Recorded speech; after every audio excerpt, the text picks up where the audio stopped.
Should I start?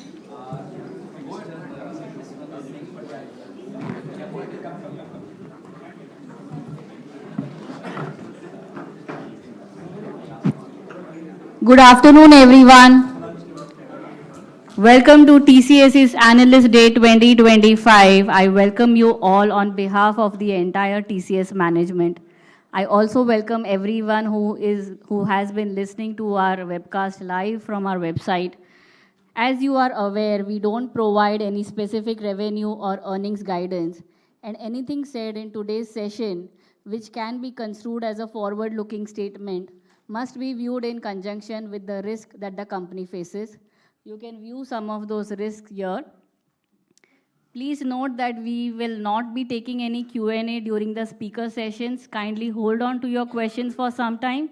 We will have an executive Q&A session at the end of all speaker sessions. We are also recording these sessions, and post-event, a recording of all the sessions and a transcript will be available on the website.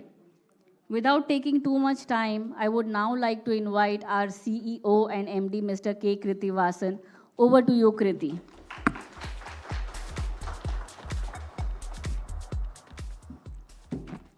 Thank you, Nehal. Once again, a very, very warm welcome to all of you for joining us here. So over the next hour or so, can you have the first slide? So over the next hour, what we want to do is showcase to you what we are doing, why we are doing what we are doing, and why we believe this is the right strategy. And if you look at the lab, all of us have seen multiple technology cycles that we passed through.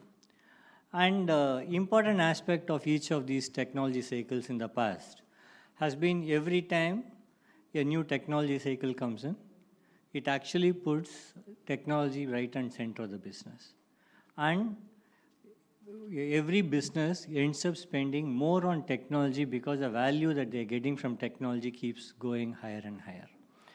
And the value that TCS has been able to derive is we've been able to master this navigation from each technology, like whether it's from mainframe to personal computers or from personal computers to internet and web or from web to digital. Every one of these transitions, TCS has been able to use as a growth accelerator and grow further on these technology changes. And of course, what we are seeing today is a new technology in terms of generative AI. Of course, it's a misnomer to call it just a technology. This is a fundamental shift.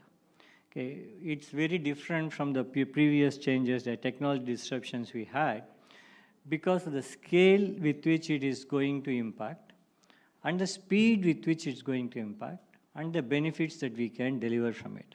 In fact, because of this reason, our chairman called it out as a civilizational shift. It's a very, very important change and transition. And we want to talk to you about on how we are going to navigate and what we define by this shift. First thing, what does the AI enterprise look like? Like we have seen, in fact, if you look at on the left-hand side, what you see on the data-aware reporting, these are some of the characteristics we declared for a digital enterprise some time ago. Now, how do you characterize an AI enterprise? I think it's important for us to first characterize what an AI enterprise is, then talk about why we have a strategy or how we justify the strategy we have. The most important or the number of important aspects of this is a digital enterprise was data aware. It had access to all the data. But an AI enterprise is what we call a context aware. It has a complete knowledge about the context in which the data is being available. Okay, and the decisions are made in the context. It's not without the context. That's where what differentiates the AI enterprise. Similarly, a digital enterprise made reporting, on-time reporting possible every day. But an AI enterprise, we are looking at advanced analytics and reasoning. Why the report says what it says and what smart choices and actions somebody has to take based on the reporting and the reasoning available.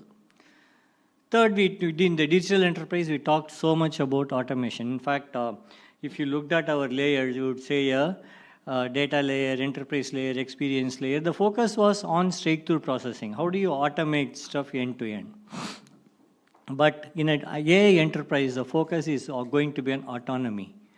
How the systems take decisions on their own, based on the reasoning, based on the judgment. Okay, this is going to be supported and supervised by agents, by humans, sorry.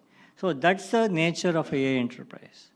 Okay, and the software that you would see here are not going to be rule-based software. These are all software that's going to be, that can learn and adapt and take decisions. And that's essentially, that's what we call in a digital enterprise, it's about data informing humans. But here, it's AI is becoming a decision coach. In fact, we did a joint research with MIT. They came up with this overall architecture, what they call a intelligent choice architecture. What a future AI enterprise would have is a choice architecture that throws all the choices in front of you, not the data points, throws the choices and helps you in taking the decision and creates a feedback loop so that next time you have to take a decision, the feedback loop, the past experience is taken into consideration. So this is broadly our view of how a AI enterprise should be. And we've been doing many, we want you to keep this context on what we define by AI enterprise, and so that will probably later on, when we describe on what we are doing, it will come quite handy.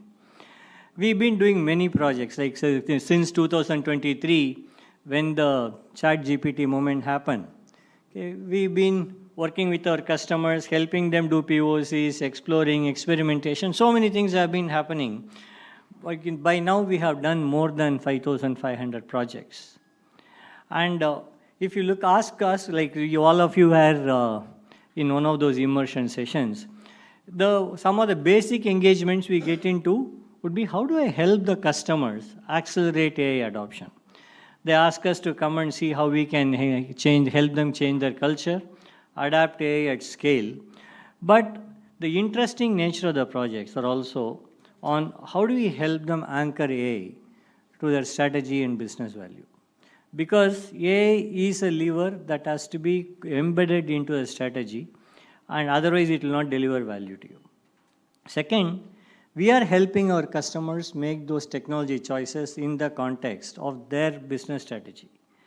And more importantly, we are actually helping them design for change. This is a very important aspect because we all see that these technology cycles keep happening at more frequency than before, which means what you buy today, build today, may not be fit for purpose maybe 5 years, 2 years down the line. That's shrinking. And even within AI, the technology is evolving so fast. So we need to be building and choosing technologies that can adapt and that can change very fast. So the design for change is very important. That's what we are helping our customers with. And helping them get the right operating model, more importantly, the organizational culture. That's a very important aspect as you adapt AI, because the roles of people are going to change. The roles of humans in organization is going to change. What we are going to, for instance, even if you take a IT services company, we keep talking about how many programmers we'll have, how many coaches we'll have, how many trainers we'll have, will keep changing, and new roles will keep evolving. And organization should be dynamic, should be adaptable. That's what we are helping. Next one is assurance. Like, how do you establish the right guardrails? Because without the guardrail, many of these programs will fail on the first day itself. Because if the AI doesn't give the right results that you're expecting or says something it's not supposed to be saying, it's a huge setback.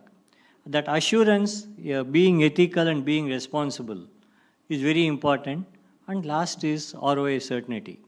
Because we can do few projects as an experimentation. We can do few POCs. But eventually, enterprises have to get the ROI benefit. And the kind of projects that we are doing with our customers broadly fall into this category. And if you look at the important aspect of it is the kind of projects we are doing, based on many years of our deep customer experiences, we are also moving up the value chain. Like if you looked at in the past, the kind of projects that we would have helped our customers, it will be in the building the system, somebody designs what they need to do, we go and help them in implementing. But this technology shift and the deep customer connect and context we have is helping us move up the value chain now. And this number of projects that we have done, okay, gives us the experience and the confidence that we have to aspire to be in a league of our own. And we are on a journey towards this, to build a future-ready TCS.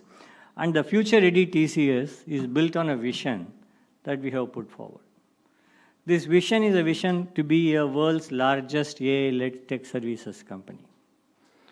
And we believe with the customer context we have, deep customer relationships we have, the experience that we have built, and the investments, the strategy, investments we are going to put in, and the strategy we have. We are really poised, and in fact, we feel that we are destined to be there, and we are making every step to achieve that. And what is driving this AI-led technology services company ambition are these 5 pillars. It's essentially we have defined 5 broad pillars on which we will be working on. While Aarti will come and later and double click on each of these 5 pillars, I just want to take a minute to explain. First is achieving the internal transformation. Essentially, we want to be our own customer zero. Whatever we want to tell our customers, if you want to tell our customers, you need to have a AI culture, AI first culture, you need to have a culture where you can change yourself readily. We want to do it for ourselves first. In fact, there's a massive internal transformation exercise going on. And we are encouraging all our associates to adopt AI first culture. What does AI first culture mean for us? Every time we do a project, every time we do engage with our customers, first question we ask is, what can AI do here? Can AI do something better than what we are doing? Even if it is going to cannibalize our revenue. Okay. See, that's what we define AI first culture, giving AI the first right of refusal before we do any other option.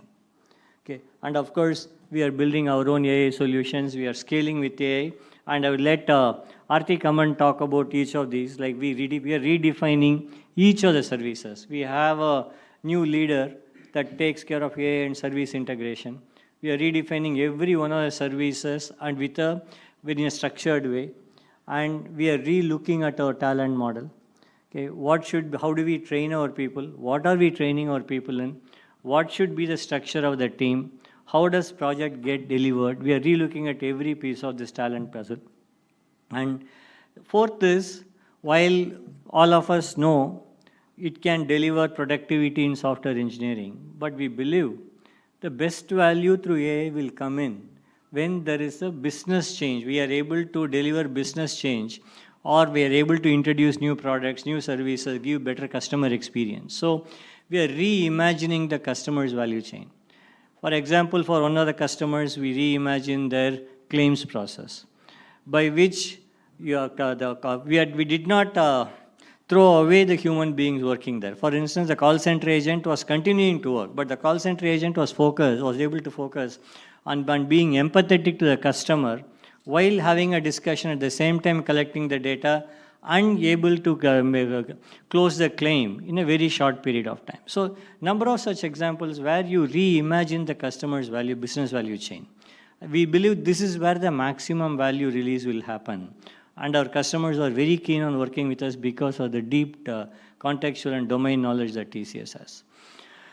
And the last one, if we have to play and broaden our play, we need to start working have more partnerships. We have to be more acquisitive in nature. We have to get into new ventures. We have spoken about some of them. I'll talk about what we are doing. But most important reason that we are doing this is, as I said, this technology change, one important aspect is the speed at which it is happening. If we need to address the speed aspect of it, we cannot be only building everything on our own. We need to partner with others. We need to acquire capability wherever it's required. That's the reason we have chosen a third ecosystem play as the most important pillar in this journey.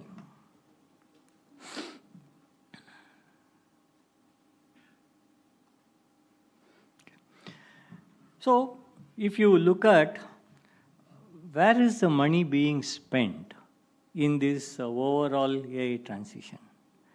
Okay, if you look at, we looked at it in the stack of these 5 different layers in this stack.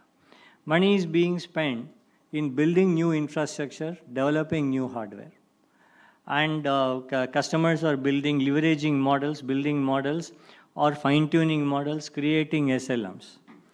Then once you have them, you need to have the frameworks, you need to have the platforms in which these models could be leveraged. On top of that, you need to have the agents that can be built on these platforms that can deliver value.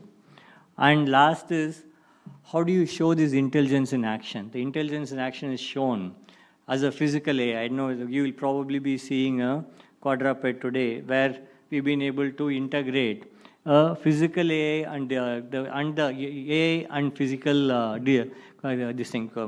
physical and digital AI coming together. And of course, where you are able to give integration services, conversational AI using digital AI. And what we are doing is playing in all the stacks. It's important for us to play in each one of these layers so that we provide end-to-end value to all the customers. And only by playing in the entire ecosystem, you give the best value to your customers. Like your customers can engage with you. We see many of our customers engaging with us in creating a model form and then using a platform on top of it, then engaging with us in building agents, and then conversational AI. So when a customer engages with us in the entire value chain, there is a more and more increasing value for our customers. And that's the reason that you see right from the infrastructure, we announced the creation of HyperVault. Okay. And we work with many of the chip makers today, and we are helping them in the chip design. And we are working in the devices platform area. And we are actually working in integrating models for our customers. We are building SLMs. We are fine-tuning LLMs for our customers for their domain needs. We created platforms like Ignio, number of platforms. Code Plus is a very interesting platform that helps you in migrating from one any to any, multiple technology transformations it can do, reducing tech debt reduction. And we have, of course, built agents on top of that for many domain use cases. And of course, I talked about quadruped and other intelligence services. And as I said, we will be doing all these things while we build most of it internally. We will also be partnering. We are developing deeper partnerships with our customers, with our partners like all the hyperscalers, AI-related companies, and also acquiring. We talked about List Engage, of course, coastal acquisitions, and we are being more acquisitive. There is another angle on why we do this. By participating end-to-end, the partnership with all the ecosystem partners is also becoming 360 degrees. Okay, it creates a very, very virtuous cycle for us. Hyperscaler is our go-to-market partner. We consume a hyperscaler services. We provide service to a hyperscaler. And this can go, while it is true for a hyperscaler, it could be a industrial company from whom we are buying a switch gears, or it could be an AI company that provides multiple opportunities for us to integrate ourselves into the AI ecosystem by playing end-to-end. So our end-to-end strategy is very, very deeply thought out and creates a stickiness, creates a ability to give a lot of value to every stakeholder, and makes our play very strong in this ecosystem. And why do we believe that we will succeed in whatever we have put as our strategy and investment? See, we look at more, we are currently about 60 clients with whom we make 600 million a year annual revenue. Of these 60 clients, for 54 of them, we are engaged in AI work. And as I said, we have done more than 5,000 engagements. And these engagements have resulted in a satisfaction of close to 95%. These are all only AI engagements. So very strong customer endorsement and satisfaction. Second, we went ahead and trained 100% of the customer-facing team in AI technology so that they can articulate what is the value the customer will get by deploying AI in a particular way. And we also went ahead and trained more than 180,000 associates in higher order AI skills. And also, we conducted a largest hackathon in the world to prove the point that TCS can scale, help our customers scale. 280,000 associates, the largest hackathon where they all first ideated, close to 175,000 builds were done within a short period of about 3 to 4 weeks. And of course, all this has been recognized by the market. Like 14 of our engagements in the last 1 year have been recognized as the best in class. And we are found in the leaders quadrant in 8 of the 8 reports that have been published. And I talked about platforms in terms of Ignio, in terms of WisdomNext, Cap.ai. Collectively, more than 200 platform implementations have happened. So what we have seen in the customer gives us the confidence, first proof point, that we are on the right track. The second, from a revenue perspective, our AI-related services have garnered a total revenue of 1.5 billion annualized. Okay, and I said about 54 of the top 60 clients use TCS for AI. 85% of all the clients, greater than 20 million, leverage TCS for their AI work. And based on the success we've been able to get in the market from our customers, our Q-on-Q growth on AI alone has gone up by 16.3%. And if you see that you're reflecting in every service line, the AI revenue is growing and growing significantly. Like whether it's BFSI or life sciences, you see a strong growth across the board. And I talked about we're reimagining every service that we deliver. The reimagination of services actually is creating the growth acceleration for every service line. Today, all the what we can call a non-traditional services, if you take ADM and testing and BPS out, the non-traditional or the new age services, if you can call, constitute almost 11 billion of our revenue. And all of them are growing at a rate higher than TCS average rate. So all this put together, again, is another proof point that gives us the confidence that we are on the right path. We are reimagining the services right, and our customers are acknowledging what we are doing. And TCS continues to be very well recognized and accepted by the customers directly, like this White Lane survey, which is conducted by this agency independently. For the 12th year in a row in Europe, TCS came as #1 in customer satisfaction. And of course, our internal customer satisfaction scores are above 94%, and it keeps increasing. And this is another very interesting statistic. Recently, Newsweek in US published a list of most reliable companies. TCS was globally the #1 tech services company in the list, okay, ahead of many other peers and competitors. And of course, we continue to be the top employer and one of the best retention rates in the industry. And Fortune ranked us as the most admired company. So, as I said, we have our customers trusting us. We are seeing that validated in the revenues and the service line and the industry line growth. And of course, our employees continuing to like and they'll be delighted by the investment that we continue to make in them. And the last aspect on why we are uniquely positioned to go through this transition. Because, as I said, this transition is going to require a lot of discipline, and it's made on based on certain investment that we are committing. For a long period, as all of you know, that we've been a benchmark on our margin. And we have been, our cash conversion has been more consistently over 100%. And best return on equity. And Samir has 6.3 billion to spend as well. Okay. With that, I just want to conclude and let Aarti, Samir, and Mangesh talk about the different aspects of our strategy. But I just want to give a high-level summary. First is, the shift from digital to AI is a huge opportunity for our enterprises, particularly for TCS, based on the deep partnership we have with our customers and deep investments that we are making. And we have a very well differentiated strategy. We are committing our investment.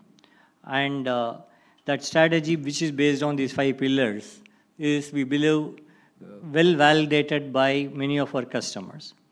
And the partnerships with our other enduring partnership, which is very important, because you can do one, the contextual knowledge you have gained with these partners over the years helps you in building the solution and making AI real for our customers, because this enduring partnership is very important in converting an idea or converting a technology into a business value proposition. And of course, with the strong, robust financials and execution discipline, we all very strongly believe TCS is best positioned to gain leadership in AI. I'll be happy to take questions after Aarti, Samir, and Mangesh presents, but once again, I want to thank you all for being here. Thank you.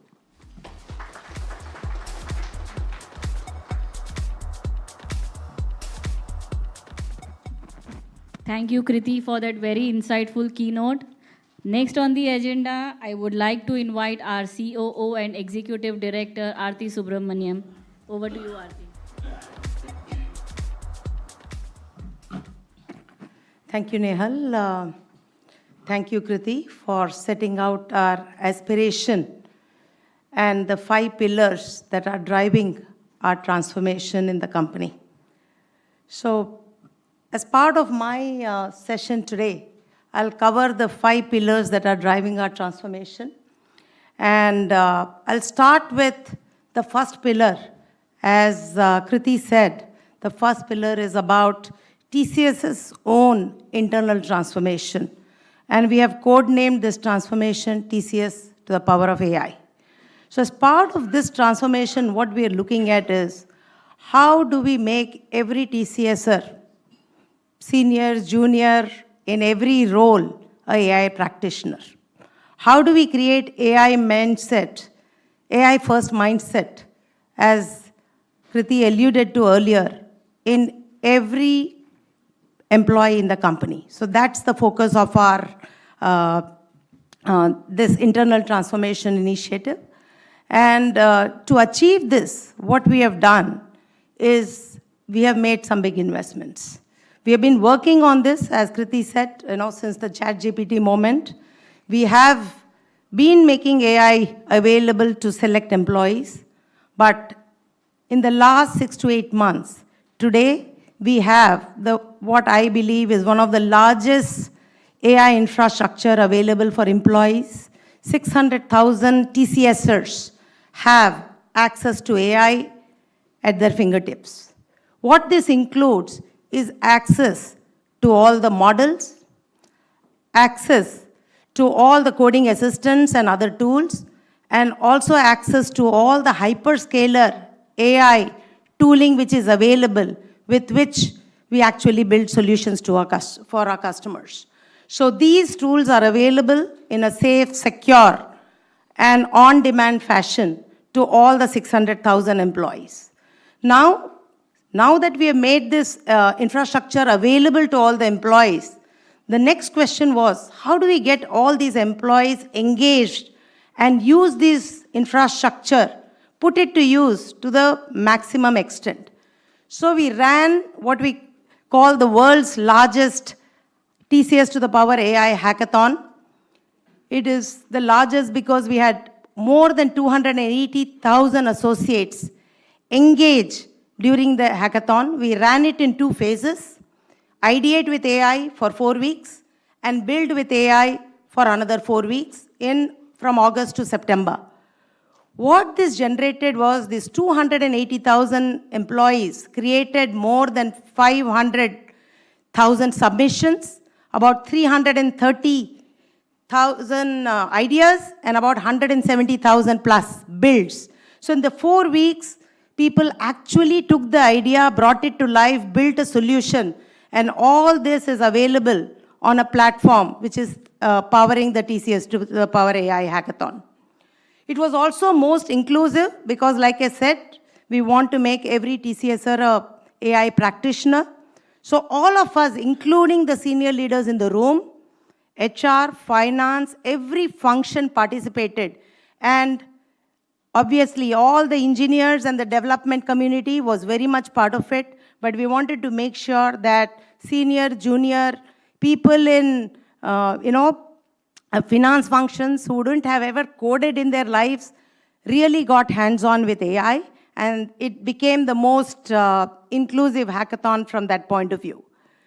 Another thing we are very proud of is it was also the most innovative hackathon. 500,000 submissions, if we had to evaluate with humans, would have taken us 90 people 12 months.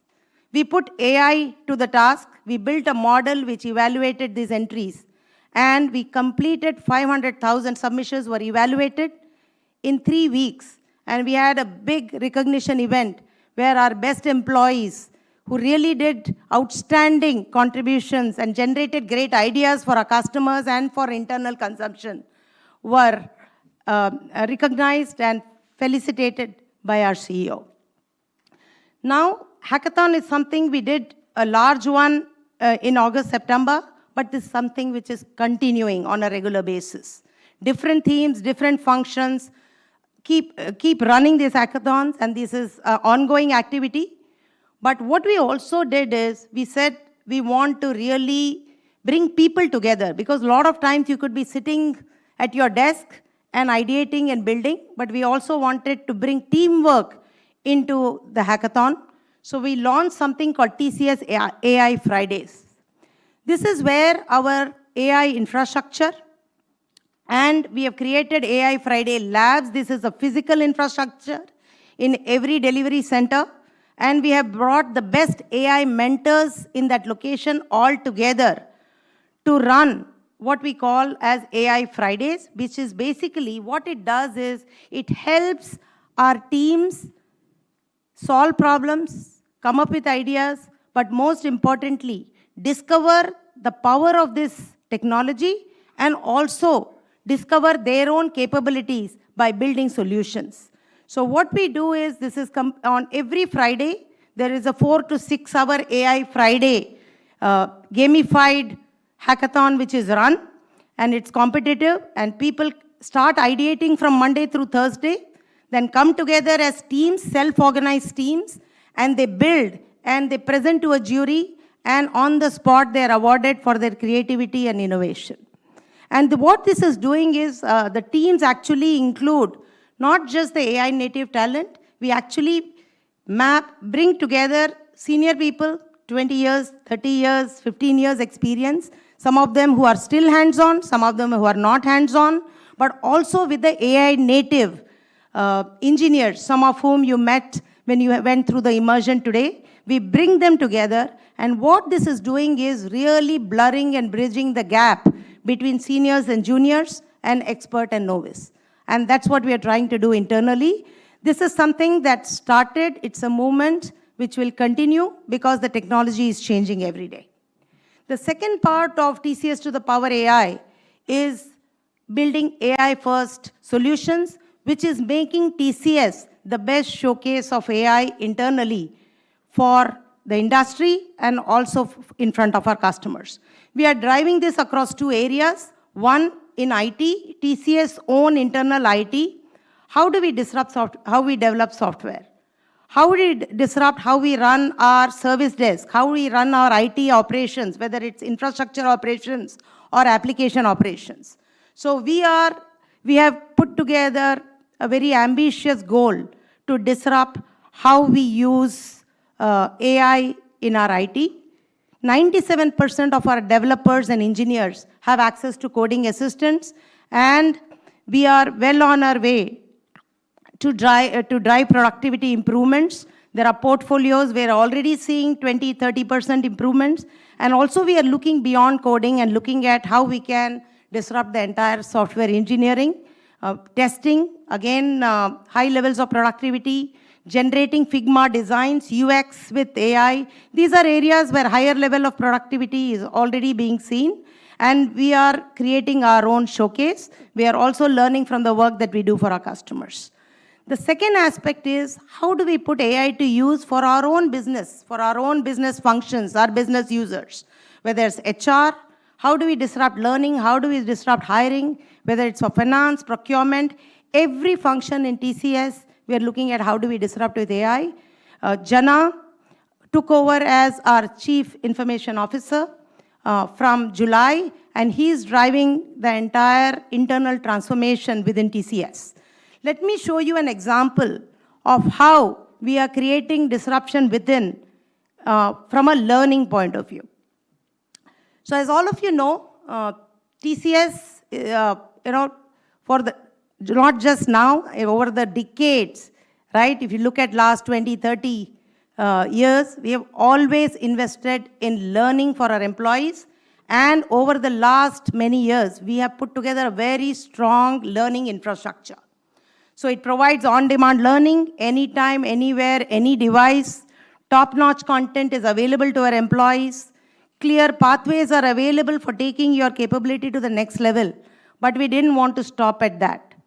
We said that now with this new form of AI, generative and agentic AI, with reasoning being available, we have disrupted learning within TCS.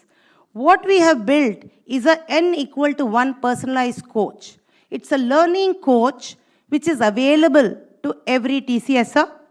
What does it do? You can see a video which is playing out there. You see a TCS employee there interacting with the AI avatar, which is the learning coach, to understand how containerization works in the context of microservices. That's the video. So what it does is we have brought all the learning content that we have and made this available to the AI model, which the AI avatar is consuming.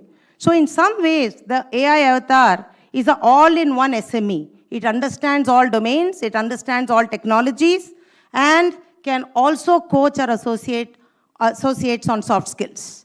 So the key differentiation here is that it has complete understanding of where the skill level of the employee is, what the aspiration and learning goals of the employee is, and then how do you now bridge the gap, and that's where the N=1 coaching comes into play. And here, traditional AI, generative AI, and agentic AI all have been put to use, and this is under deployment, and we are seeing great results.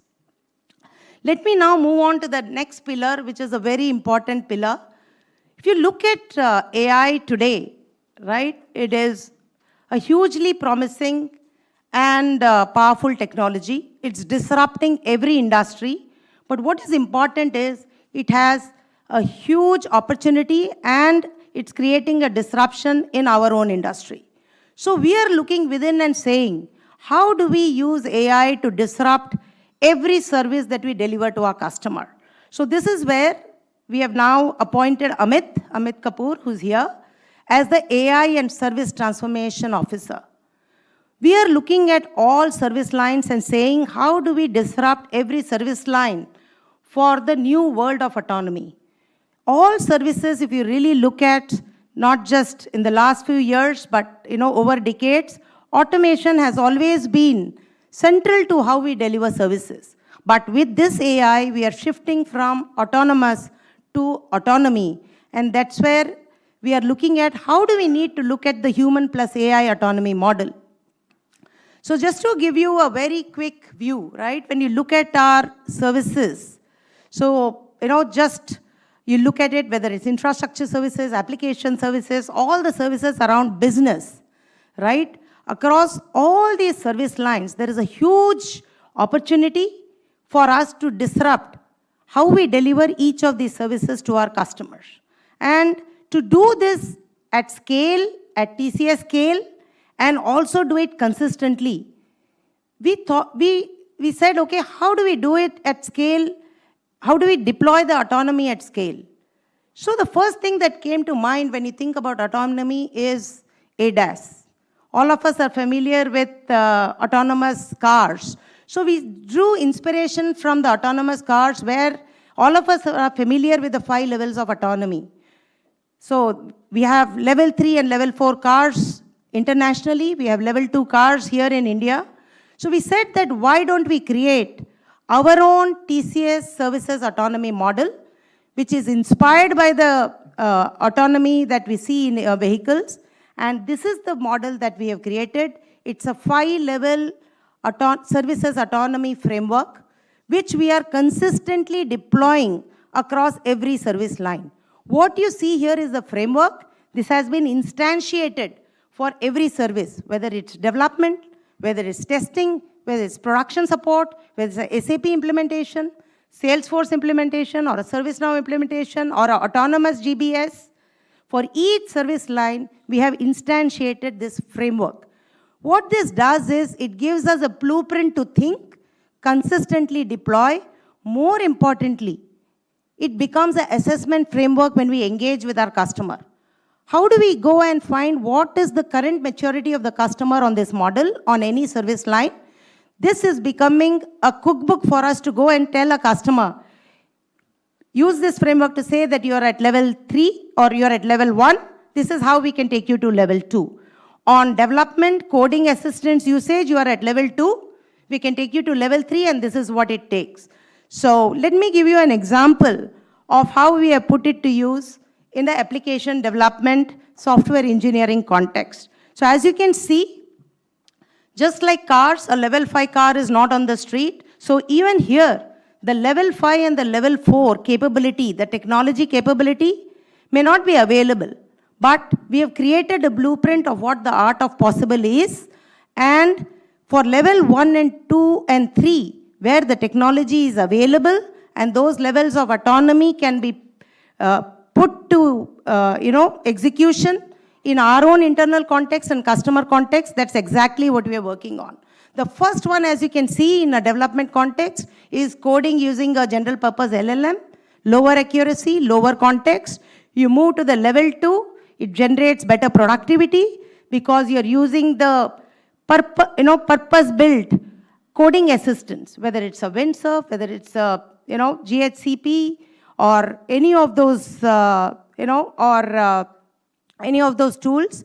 And level 3 is where the customer context starts flowing in, where the entire enterprise knowledge of the customer, you start building agents who understand the customer code base, the customer knowledge, and that's when you get the next level of autonomy and obviously the higher level of productivity, where AI can now start autonomously executing some of the software engineering tasks. So just to bring this to life with a few examples, for a large customer in Asia Pacific, the customer had already very good maturity and was already at level 2 and had made significant investments. We worked with the customer and used this framework to take the customer from level 2 to level 3 and helped generate higher order benefits, 30% productivity. For a global consulting firm, we helped them again take them from level 2 to level 3 with 25% benefits in terms of productivity. Again, the third one is a very interesting example where we already were executing this project, and this is a large application development portfolio that we deliver for this large aerospace OEM. We proactively went and disrupted, and Kriti talked about doing the right thing, AI first culture, cannibalizing our own revenue. We went ahead and proactively deployed coding assistants and moved them from level 1 to level 2, delivering 20% benefit. And we are now on our way to take the customer to higher levels of autonomy. And what you see here is the quote from this customer, which shows how proactively we went in and delivered savings to the customer. Let me move to the third pillar of our transformation agenda, which is building talent model which is future ready. Here we are looking at three pillars. First is building future ready skills, AI fluency at scale. How do we train every employee to learn how to work alongside and with AI? So when over the last 2-3 years, we had made significant investments once Gen AI came into the scene. As on date today, pretty much all employees, 580,000 people are AI aware, but AI awareness is not enough. It's necessary, not sufficient. So then over the last 2 years, we are driving higher order AI skill development. And today, 180,000 TCSers possess higher order AI skills. This number was 80,000 end of last year. So we have almost doubled capability building when it comes to building higher order skills. The other element is the AI native fresh graduates. I think this is it's a very exciting time because all these fresh graduates are very AI native. They really know how to use AI very organically.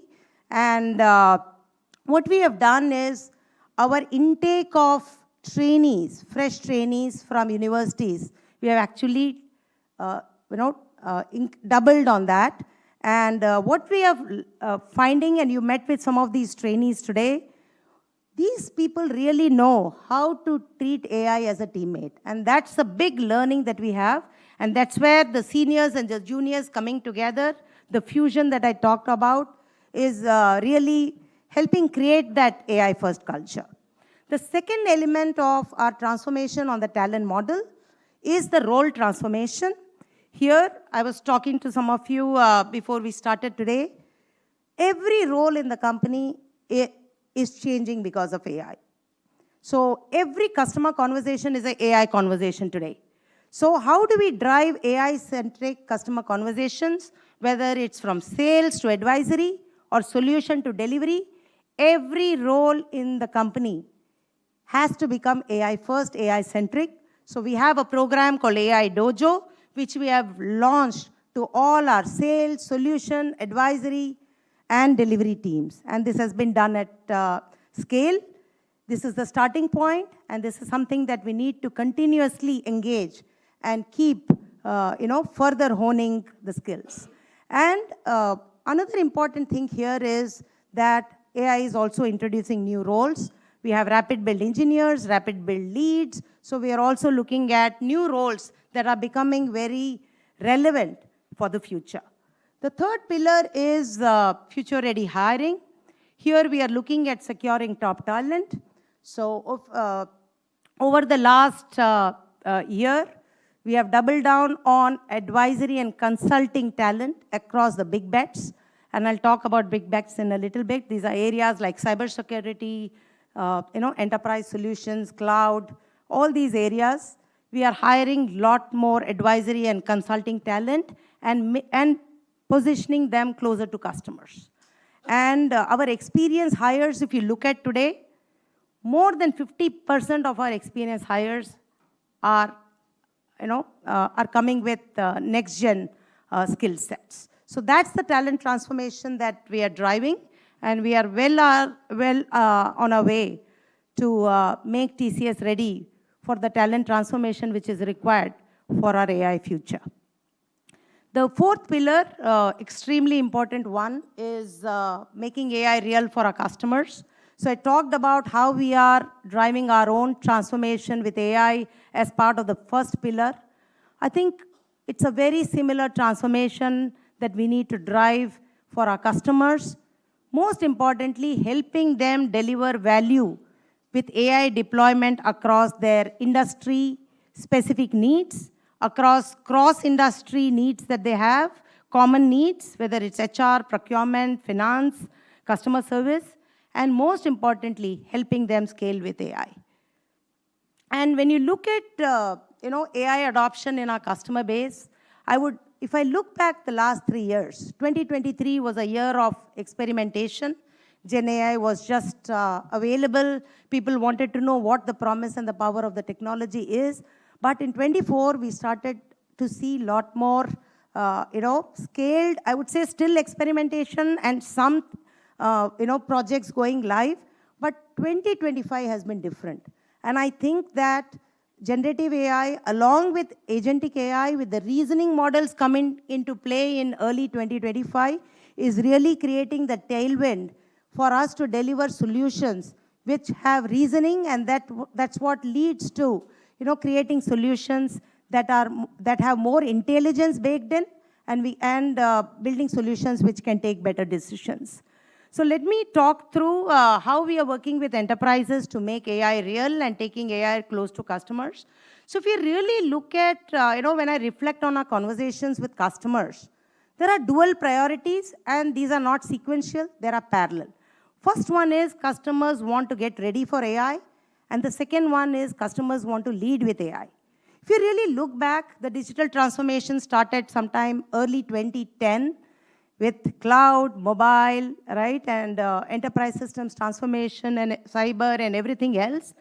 But if you look at the technology debt that still exists in infrastructure, enterprise core systems, and data foundation, is still there across enterprises, right? So there is a good amount of work that we are continue to do. If you look at cloud adoption, it's still 35% across the globe, right?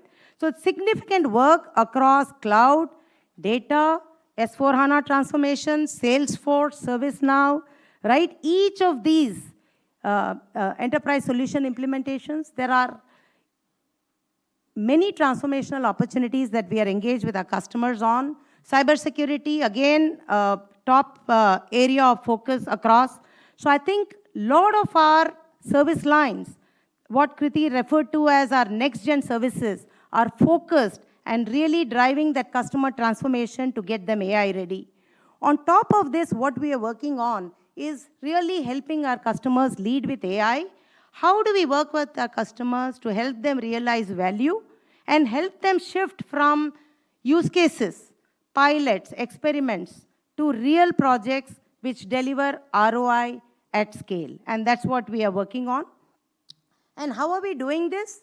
We are doing this across 3 areas.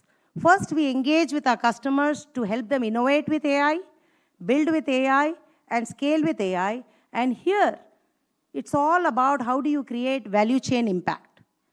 Value chain impact could be vertical specific or horizontal, like I said earlier, but the whole focus is drive adoption across value chain and create value chain impact.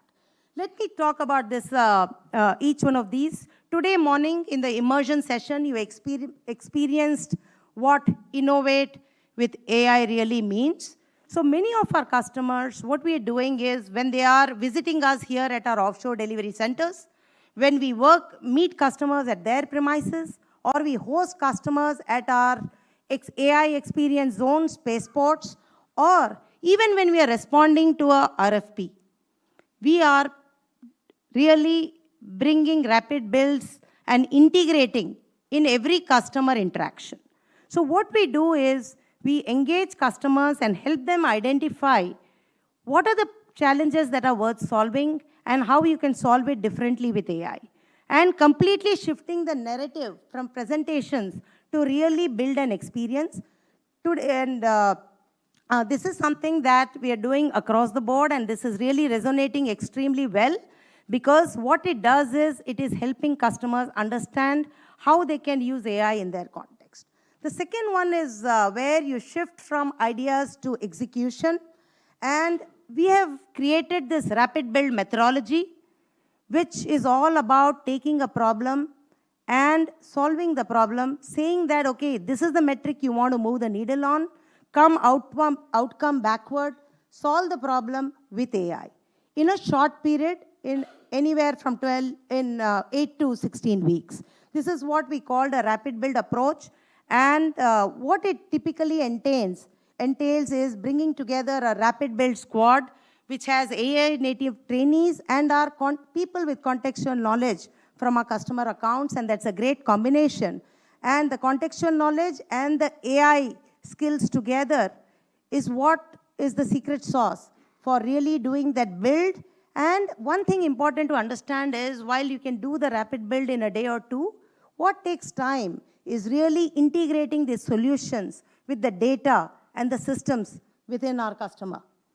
And once we deliver the rapid builds and we have proof points and these are in production and customer sees value, the next obvious question is how do I scale AI within the enterprise?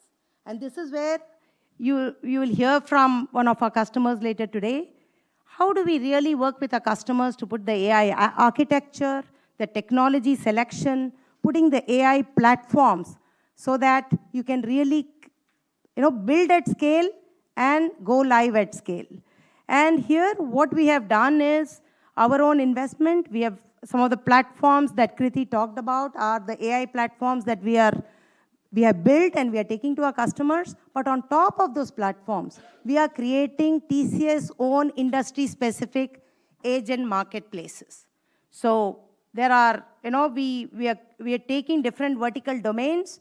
And for example, in manufacturing and BFSI as two case in point, we have 100+ agents identified that we are creating, and more than 30, 40 of them are already live, and some of these are already getting deployed in our customer engagements. The other important aspect is safe and secure AI, and also AI which delivers value. So AI Office is about setting up program management to put responsible AI and also looking at ROI from the AI projects that we deliver. The last one is, again, a very important part of scale. This is about how do you create AI labs, which are nothing but rapid build factories. So many customers are looking at, after a successful build with AI, we go ahead and set up a factory where multiple problems that we want to solve, multiple projects that have been jointly identified, become the pipeline for the factory, and multiple rapid build squads come together to deliver value. But not only the AI labs, what we are also doing it in our customer engagements, we are deploying our rapid build teams in our existing projects also. So embedding rapid build teams as well as setting up AI labs, it's a dual approach that we are taking to help customers scale AI. Now, very quickly, many of these examples you're going to see when you are visiting our executive briefing center later today. The first one on Innovate with AI, I think Ashok already covered this, but this is a very unique one because we engaged with the CEO and direct reports, and we ran an AI Innovation Day, generated high-impact ideas, which had the endorsement of the senior management.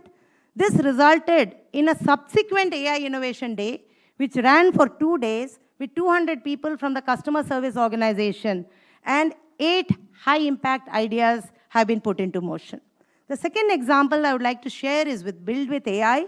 Again, AI, we are seeing a lot of opportunities to create value in the industry for the specific industry value chain. But I think another big area where we are seeing AI come in is in modernization.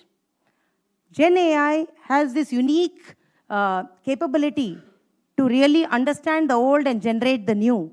So tech modernization projects which were earlier put aside because they were capital intensive and they would take a very long time, are now becoming big opportunities for us to engage. You can see here how we delivered an integration modernization from TIBCO to Java, rapid build, 3 weeks, delivered, proof points shown, then led to scaled projects in modernization.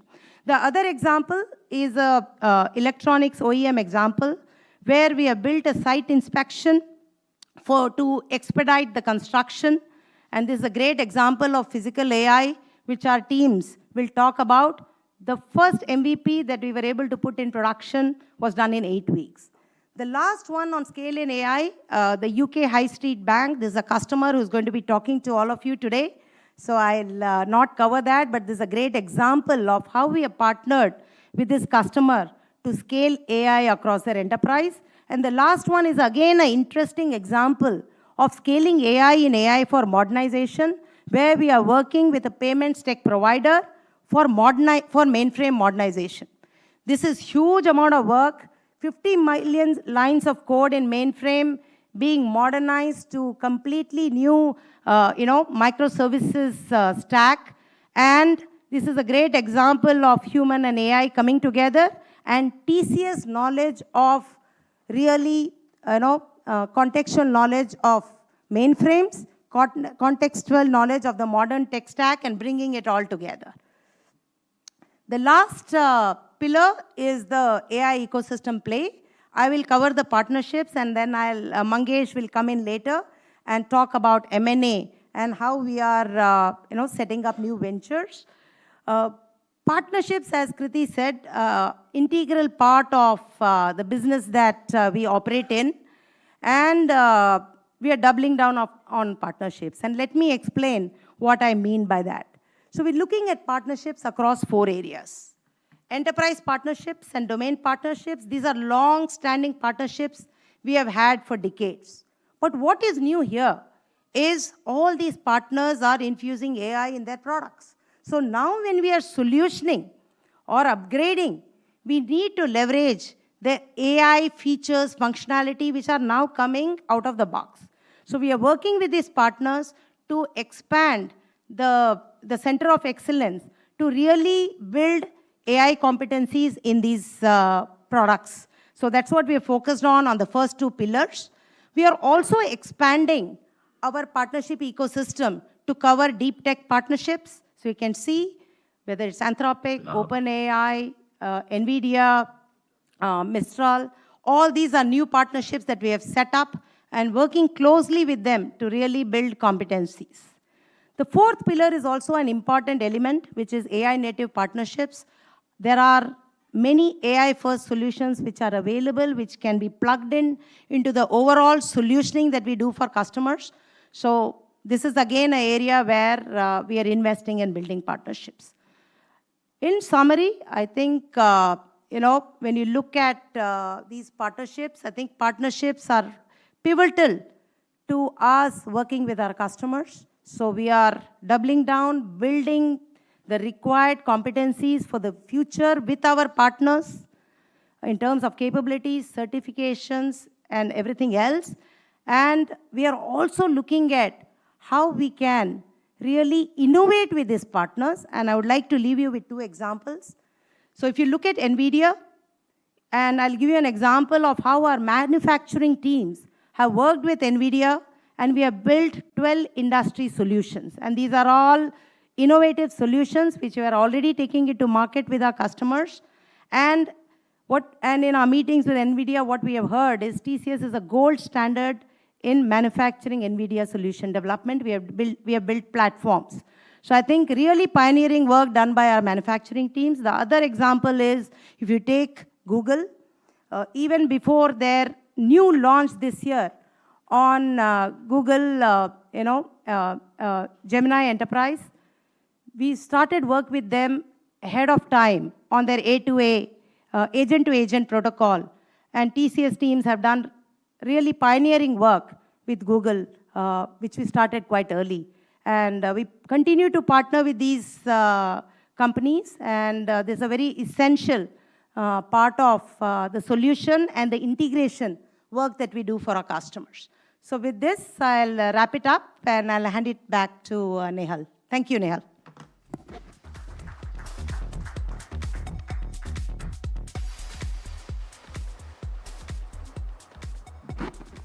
For those of you wondering how come Nehal has changed, my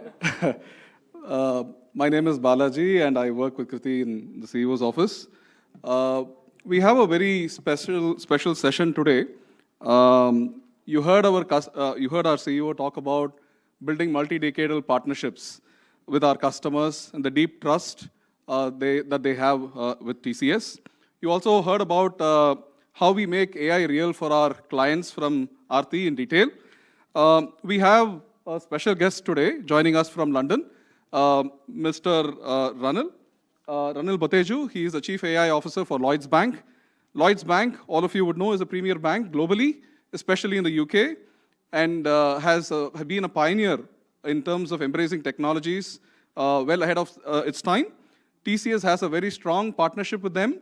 right from the early digital days through to the cloud transformation, and then subsequently now with AI.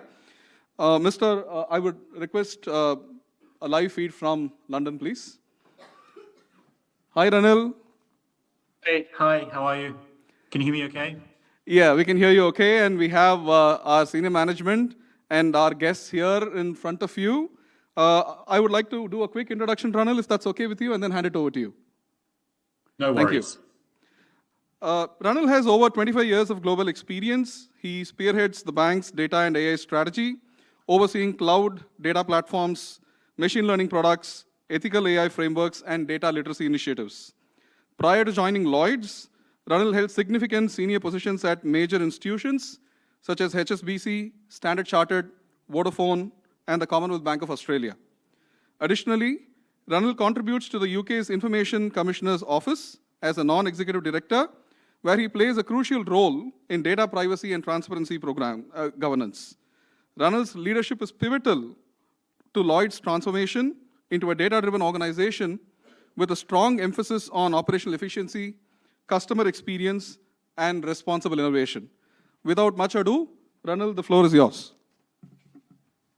Thank you very much. So look, I would really like to share my experience with TCS in terms of the data and AI transformation I've been delivering at Lloyds Banking Group. So I've been at Lloyds Banking Group for about 4 years now, and when I started, embarked on a very comprehensive transformation of data and AI. And I really want to share with you how TCS has been a partner along that entire journey. So obviously, prior to me starting, TCS has had a very long relationship with Lloyds Banking Group. But in the context of my role, I'll share with you the data and AI story. So really, the first step coming into Lloyds Banking Group was a real focus for me on building much more modern, up-to-date foundational data capabilities. And in the work, that was predominantly about migration of a significant amount of on-premise data sources, from Hadoop, Cloudera Hadoop to Teradata to significant amounts of data. We basically partnered with TCS to migrate that to public cloud. And really, our relationship was very much around leveraging two things. So firstly, proven experience from TCS. So in terms of the skills and experience they had done with similar migrations to public cloud, we were able to tap into experts. And then similarly, really build out the team. We had to scale very quickly. There was no way that we could have actually built up our own team to do this work internally ourselves. So the partnership was very much on bringing us the skills, the IP, the thinking, the know-how to supplement my own team, and then as well as the actual really skilled engineers to do the work as well. So that was a very difficult program of work, but we managed to get through that over the 22 and 23. And then once we had a solid foundation of data on the cloud, my next focus was very much on really scaling the new thing at the time, which was generative AI. And so one of the things that I did was, set up a AI center of excellence, a whole bunch of AI platforms. And again, we wanted to really leverage specific skills from TCS. And so we had a very senior level engagement, almost CEO to CEO, where we said, look, we want to get access to your best people. And we were able to get access to skilled engineers, skilled AI developers from TCS who helped me form my AI team whilst I built my own. But more importantly, really built out basically our initial generative AI workbench. We call that Cortex. That's now up and running. We set some really strong goals for ourselves. We said that by the end of 2025, we want to deliver at least 50 generative AI use cases in production. We've actually overachieved on that. This year will end with 57 use cases in production. TCS has been very much part of that journey, right? So essentially, it's the access to the skilled resources. It's your knowledge of the products that we work with. We work with both Google and Microsoft, but per the previous presenter, you have strong proven links with both of these hyperscalers. We're able to tap into that knowledge. And then secondly, just really helping us build the team. So that's been tremendously successful. Where we are now is, though, a very significant pivot to agentic AI. So we are now really scaling up our agentic AI capabilities. And again, we've had to lean very heavily on TCS to access, agentic AI is new for everyone. We've had to access, TCS skills on the engineering side, AI developers, but also in areas like responsible AI. I have a responsible AI team. It's stacked full of PhDs. But I still need access to what do others do outside in thinking. And again, we've been able to secure some very skilled colleagues from TCS to help us do that work. So look, in summary, over the last 4 years at Lloyd's in our data and AI transformation, TCS has been pretty critical to building the foundational capabilities on public cloud. Secondly, when we pivoted to generative AI, really standing up our AI sort of center of excellence and the AI platforms, we really partnered. I would call it a partnership with TCS. That was very successful. We've ended the year with more than 50 use cases live in production, and our latest pivot towards agentic AI. Again, we're going to lean very heavily on TCS. So very exciting. What I would say though is I'm really excited about our partnership with TCS. So, myself, but all of my colleagues at Lloyd's, all of the CIOs, even our CEO, I feel that the one thing is, I've talked, a lot about the skilled resources that you have, the ability to spin up teams very quickly. That is definitely something that we value. But more importantly, for us, we see the culture at TCS as being, the thing that we like the most. I mean, whenever I'm in India, I will spend as much time with the TCS team as with my own Lloyds Banking Group team. They are very much part of the team. We treat them like the team. It's there's no real boundaries as far as I'm concerned. But just that culture of coming to us with new ideas, suggesting things. It's been incredible for me personally, but also for our AI progress at Lloyds Banking Group. So that's kind of the summary. Really excited about the continued innovation with TCS. So, we've seen, some of my colleagues were in India recently. We've seen a lot of the new off-the-shelf agentic AI solutions. So again, very keen to explore those as we continue to build out our own capabilities. So look, I'm really pleased about the direction of travel with TCS. We've achieved a lot together, and very excited about continuing to work together as we transform Lloyds Banking Group with agentic AI. So that's kind of the main things I really wanted to cover. Thank you, Ranil. You've been very kind and generous with your time today. With that, I would like to thank you for your time and hand it over back to Nehal. Nehal, please, on stage, please. Thank you very much, Ranil. No worries. Thank you, Balaji. I would now like to invite our Chief Strategy Officer, Mangesh Sathe, on the floor. Over to you, Mangesh.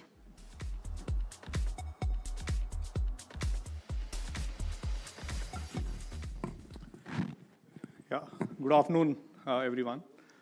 So before I start, just an interesting observation. I tried to chat with LLM and ask whether I should wear a tie for this event. And I said it's an analyst day, and it said that absolutely I need to wear a tie. But if I look at the room, I think the LLM really requires more training, right? So context. So I think if you see what we have covered till now, we have covered our aspiration, right? And Kriti has laid out what we are all set to achieve. We have talked about the 5 pillars, and today I'm going to spend a few minutes on the 5th pillar, the AI ecosystem, and the approach we are taking to build that ecosystem. So if you see the infrastructure to intelligence stack, the AI stack that we have outlined, there are multiple layers, and Kriti covered that there are a lot of investments happening across all these layers. So a lot of changes that are coming in these layers. So today the customers, look up to TCS or a partner like TCS and say, hey, look, I really need someone who can make sense of all the layers of the stack, right? So I don't need a layer. I don't need a partner who comes and only talks about a particular layer. I want somebody who can really understand that entire stack and also provide services and navigate this stack so that we are able to really create some impact. I think we talked about Lloyd's Bank and how we have kind of created impact. Aarti talked about autonomous cars. So if, let's say, a car company comes to us and says that, look, we want to really build an autonomous product. Yeah, so as TCS, if I have to really help the company end to end, I'll have to start with the chip. As to what does the chip need to look like, what should be the spec of the chip. Then I need to really help cover the AI infrastructure, because every car is going to emanate a lot of data, right? So how do you really manage that data? How do you really deal with the latencies that are required for a fully autonomous product? And then we get into the models, the applications, and then the whole digital layer of interaction, right?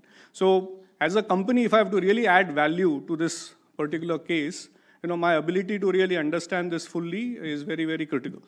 So one of the core elements of our strategy is to really have a meaningful presence across all these layers. Yeah, so that's one of the core part of our strategy. And now to do that, of course, we are doing a number of things organically, on our own. We are building products, AI platforms. We are building services, transforming services. But in addition to that, to really augment all of this, we feel that we need to also do what we are calling as build, partner, and acquire. Because that is going to really help us accelerate this journey, because this whole aspiration has to be achieved soon. So in that case, we really need to use these levers as well. Yeah. So I'm just going to spend a minute on each of this. So the first one is the build part. Now this is one example of the build. This is not the only build we'll do. So building can also be around capabilities, services. We have taken an example of a venture that we are building. So this is the whole AI data center thing that we announced a few weeks back. The rationale for us to really do that is, of course, there's a huge requirement that you see on the left. We currently in India only have around 1.7 gigawatts. Expected demand is 10 to 12 gigawatts. More importantly, if you see the middle column, the type of customers we are targeting, for this AI data center are hyperscalers and AI companies. These are the primary targets, for us. And then, of course, we will also work with public sector and private sector customers. Now, the reason we felt the need that we need to really address this requirement is that the requirements are very unique. If I look at hyperscalers, they are really talking about, if I have to get a AI data center, it also needs to work with all the other non-AI data centers that they may have in the region. So the latency becomes, very important. The kind of performance they are expecting from this data center is very different from what today exists in the country, right? Similarly, in AI companies, while of course the default expectation is to really look at India as a destination for inferencing, we are also working with them to really ask the question, can I also look at India as a base for training? What can it kind of do in addition to whatever they are doing in US and other geographies? Can we look at India as a geography for training? Public sector, of course, sovereign. I think a lot of things are said about that. So sovereign is a big requirement. AI governance, how do you really govern the infrastructure? And then private sector, if you see what they are expecting, like the example I gave, they want somebody who can come in and do the full stack. Yeah. But more importantly, apart from just providing services across the stack, you also need to provide it at a low TCO. Yeah, because that is finally, like today, in initial stages, maybe people are not asking so much about the spend, but this is going to become very critical soon. That once billions and trillions of tokens are going to get generated, of course, the cost becomes a very important factor. And lastly, the whole AI-led transformation. How do you deal with all these stacks, layers of stack, and then really deliver a very meaningful transformation? So for us, the rationale was simple, that we feel that there is a unique opportunity for us to position ourselves as a one-stop shop, for all AI services. We also feel it is a great opportunity to use this to deepen our partnership with hyperscalers, AI companies, and the ecosystem per se. We also want to, leverage all the deep domain expertise. I think the examples that were given earlier showcase the lot of depth in terms of industry-specific, function-specific domain expertise that we have. So how can we translate that? And lastly, of course, this is a high-growth segment. So whatever expertise we are building our own data centers, we can start offering it to the other data center companies across the globe, right? So that's one example of what we are building. Finally, the plan is to build a gigawatt scale. We have announced a partnership with TPG, and we are going to do the funding through equity and debt. Yeah. Second part, build and then partner. Partner, Aarti has already covered a lot of it. I'll probably highlight the middle portion first, which is when we say partnership and 360-degree, what do we really mean? To look at these three parameters, the whole aspect of mutual services.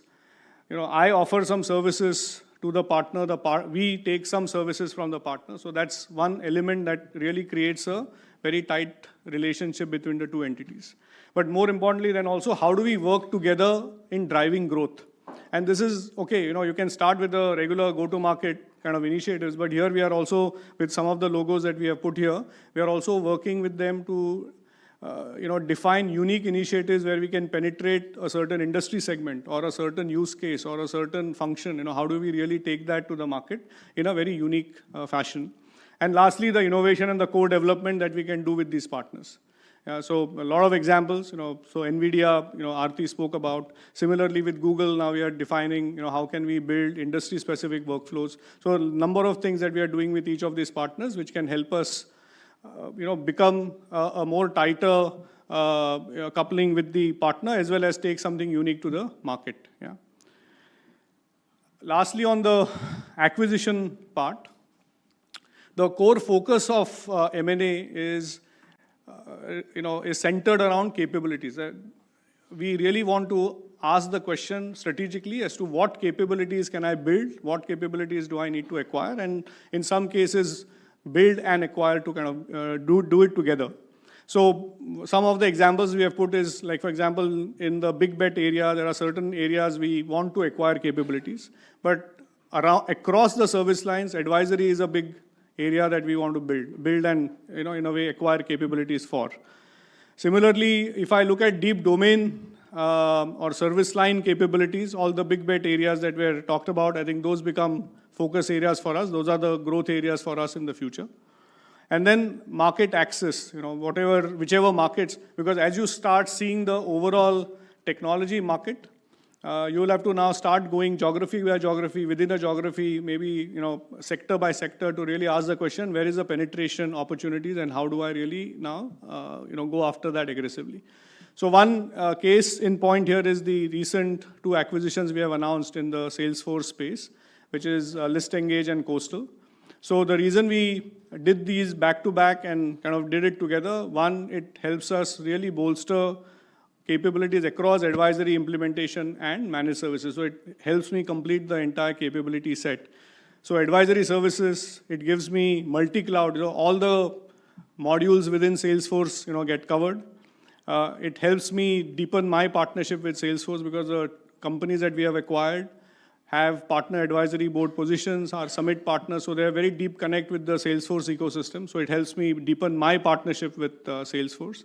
It helps me cover market segments. And lastly, of course, gets me 500 plus talented individuals in this particular space. So if you look at the map where, so the top line is essentially the combined entity where I put all these 3 entities together. And then below that, you see that individually TCS, ListEngage, and Coastal, how do they fare in terms of capability map across the various modules within Salesforce, right? So from services all the way to industry clouds, you will kind of see now that we have a full set kind of covered. And it helps us, in a way, strengthen the entire platform to take larger aspiration in this particular space. Also, market coverage, we have covered both the large enterprise as well as the mid-market, so and the sectors as well. So coverage aspect is also covered very well. And so this is the approach that we will be using for M&A. I think even for partnering, the unique approach we are looking at. And building, I think we have just started, we'll look at other areas as well. Yeah, thank you. Yeah.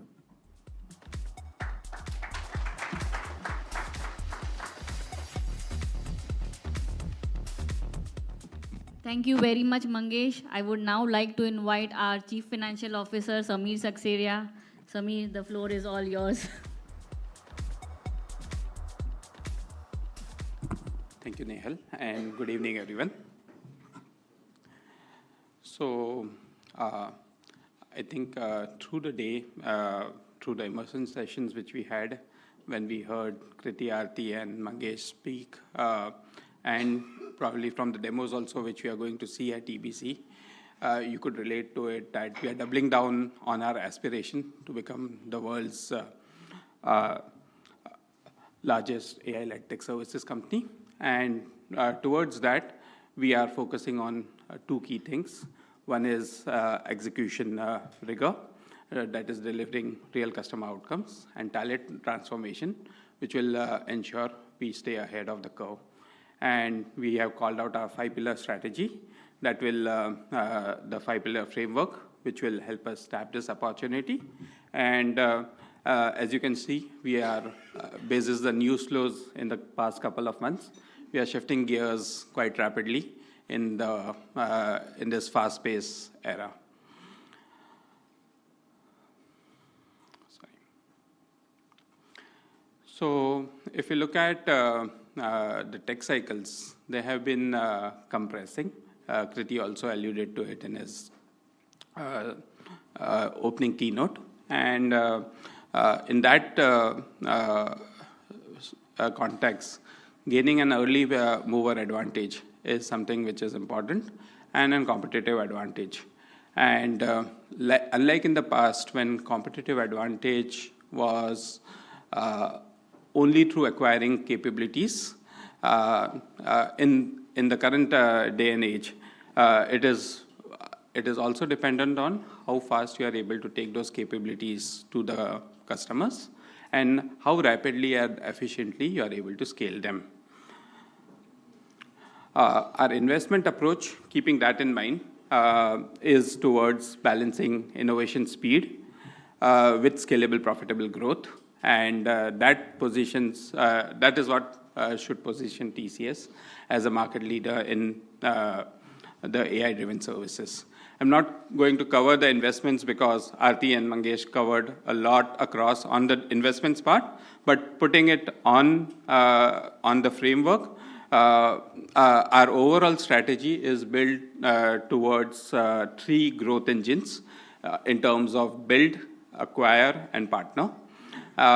Traditionally, TCS has looked at investing primarily on the organic side of it, but as we heard through the conversations, it is important that we invest or put across our strategy, our investment approach across all 3 of them, build, partner, and acquire.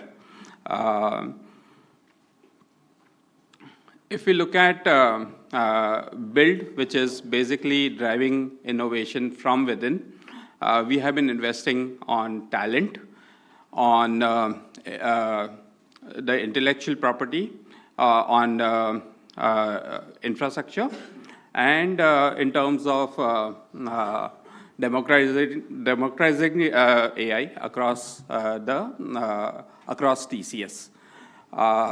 If we look at our annual spend just on the build part of it, we spend about $1 billion annually on learning and development, on research, on targeted research and innovation, and on specialized infrastructure towards the new services which we have been talking about. If we look at from an acquisition, and this doesn't include the use case which Mangesh talked about on the hyperworld side of it. This is the existing investments which we currently do. From an acquisition strategy, our focus is on building capabilities, acquiring synergies, and driving high-quality revenue, which will help us build a multi-year cross-sell opportunities. And from a partnership perspective, this was covered in detail. I think to a great extent, the benefits which we get is faster integration in client environments. We are able to lower our upfront build cost. We have an opportunity to have a shared investment model. And most importantly, like Mangesh also said, we get early access to innovation, and we are able to build cross-sell pipelines. This was covered in detail in terms of how we want to invest at scale across the stack from infra to intelligence. And this is where we believe it gives us exponential value. It will be able to deliver exponential value to our clients. Looking at all the investments which are coming, I'm sure the question which comes to mind is how are we going to manage the return matrix and the margins. And as I talked about, we already invest about $1 billion as investments. And our focus would be the incremental investments would be funded partly through repurposing some of the spends, specifically around the learning development part of it, into newer age spends which are required. Second is leveraging our balance sheet. And lastly, there would be areas which will require an offset, and offset through operational efficiencies. And towards that, we'll be focusing on continuing our focus on operational levers, the ones which we have called out over the period, utilization, pyramid, SG&A, etc. Looking at prioritizing tools, platforms, and reusable components. We'll also look at shifting the revenue mix towards higher value, higher margin services, and focus on delivery productivity. Our intent would still be make all the investments and over a period of time shift towards our aspirational band, the guided beacon of 26 to 28. Currently, as of last quarter, we were at 25.2. Then the next thing which was talked about when we called out some of our investments was how does it impact our ROE. If we look at the last 5 years, our ROE has improved from 38% to 51%. And if you look at our peer set of 6 competition which are in our closest band range, their average ROE is at less than 25%, 23.6. And the next best is at 30%.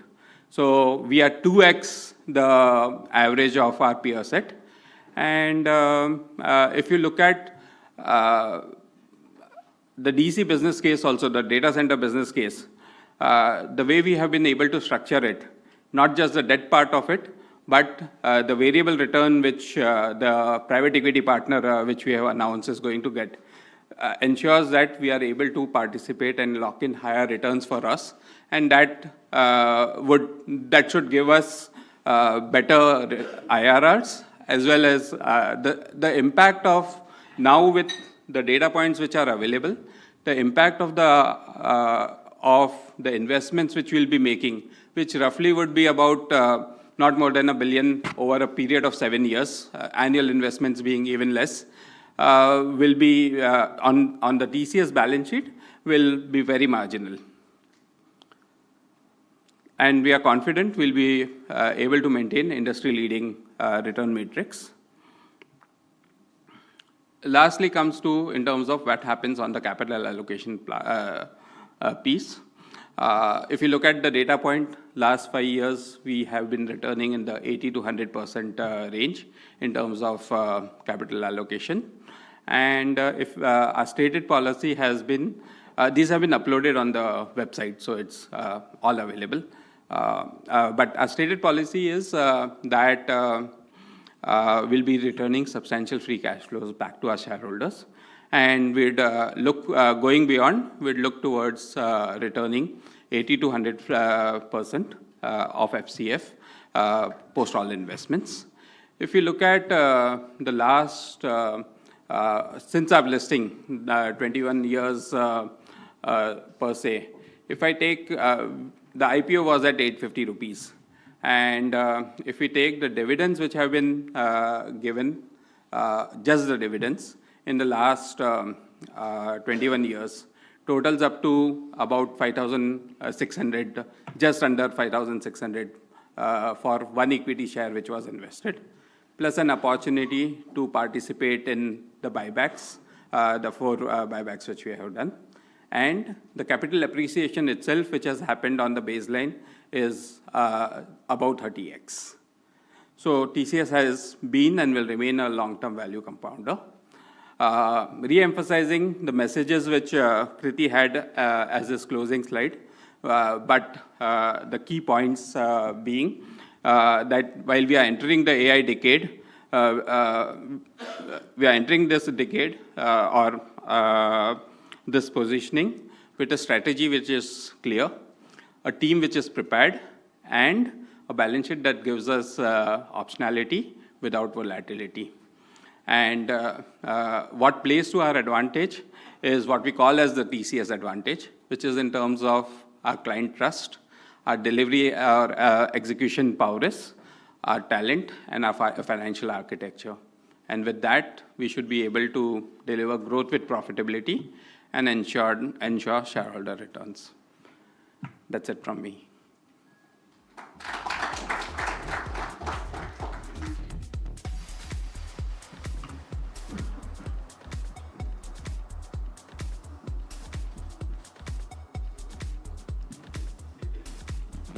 Thank you very much, Sameer. With this, all the speaker presentations have been done. We will now like to start on the next session, which is the most awaited one, which is the Q&A session. There's a small request that kindly please raise your hand before asking a question so that the volunteers here can come and give you a mic. And also kindly share your name and organization name for the benefit of everyone who's listening to the webcast. I would now like to call upon my management, Kriti, Aarti, Sameer, Mangesh, and Sudeep. Please join us on the floor.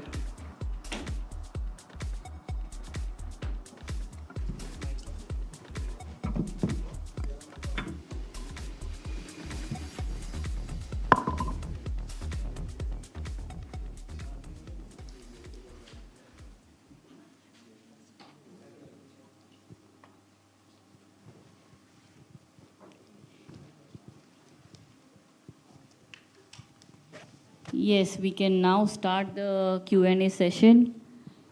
Yes, Ankur Rudra, can you please share the mic? Thanks. This is Ankur from JP Morgan.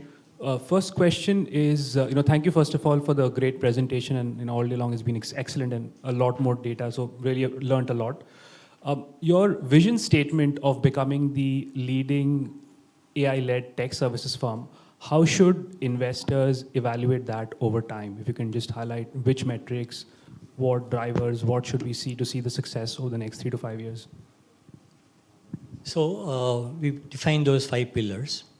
Each of these 5 pillars also have sub-parameters. Internally, the way we are looking at is how do we drive these 5 pillars? For instance, we talked about what is the business value chain? How do we reimagine the business value chain as the 4th pillar?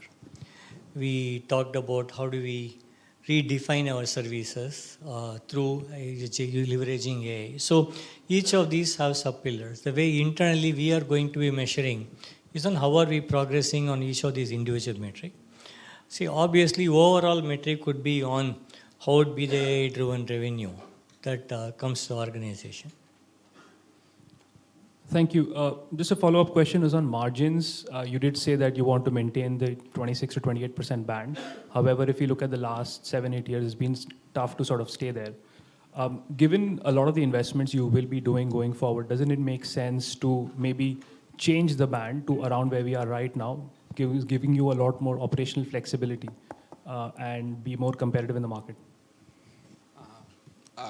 See, overall, what we believe is we with our cost structures, we should be able to operate in the 26 to 28% band, and recognizing all the investments. And we have been, we believe that the investments which we have been making early has been the source of how we are able to maintain a sustained industry-leading margin band.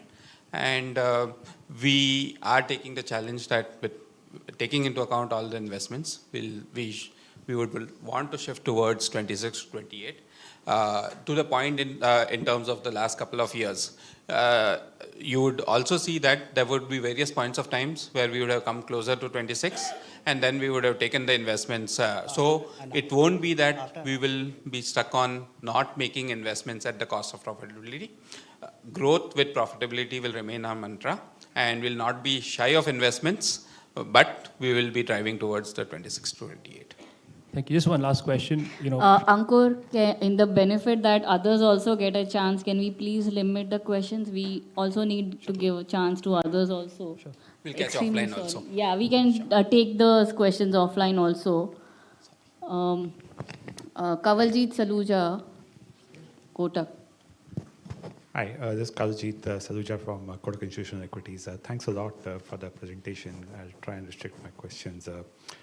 First question is advisory/consulting focus. That's an area where, let's say, TCS may have not prioritized this, at least explicitly in the past. Now, as you, drive down the advisory path, both through organically as well as through acquisitions, what are the challenges in execution that you see? And more importantly, what has changed for you to prioritize the advisory/consulting part so much?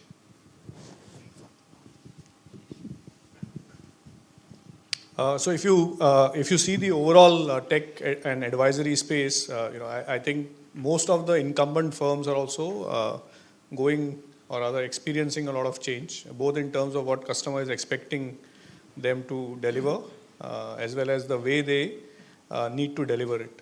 And I feel this is a right probably window for us to look at a more updated model of advisory or consulting, which will essentially be more driven by AI analytics and coming from our place of strength, which is technology.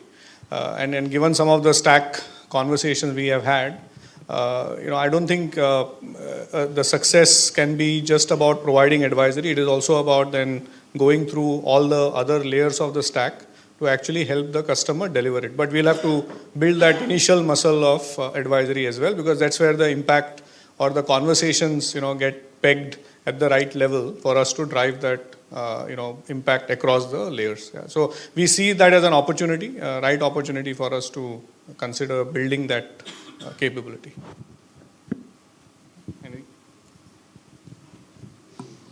The second question that I had is for Samir. How do you define that $1 billion of investment? Is it annual? Is it to the P&L? Is it OPEX, CAPEX? If you can just get some more color on it. This is $1 billion in annual spend, completely on OPEX, completely on the P&L.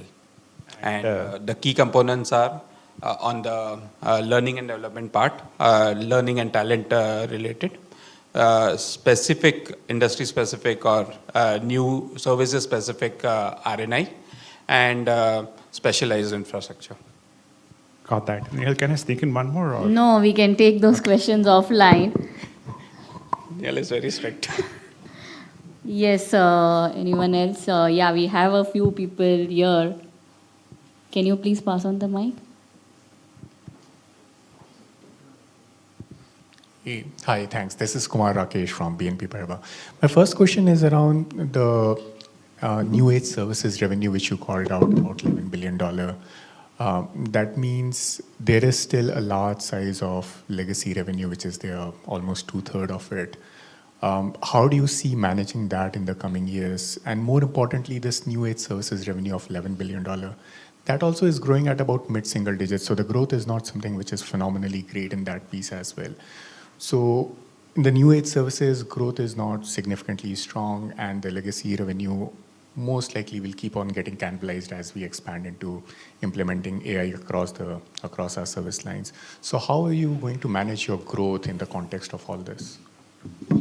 Kumar, as he pointed out, our overall new age services revenue is growing fast. First of all, you'll understand that there is a moderation, subdued performance because of the overall market sentiments. That is the overhang that we have.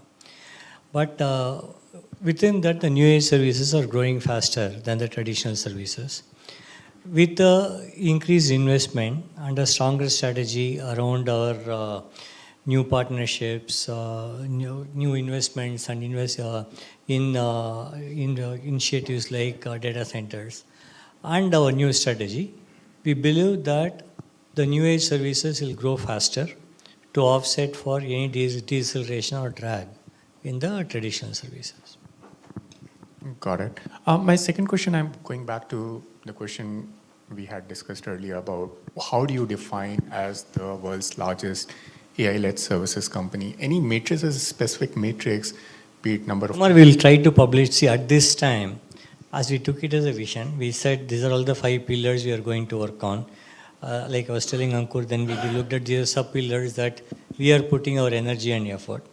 The one obvious metric is the AI-driven revenue. We published it, this is where we are. We'll continue to publish it as we go forward. And that's what will drive the external metric. But internally, we are going to be driving all the parameters. And I think to us, those parameters are equally important, as important or more important than what, because there could be a lag in the external revenue that we report. But it will keep us honest, right? Like we are going to be focused on the internal parameters and the individual line items Aarti described. Got it, perfectly clear.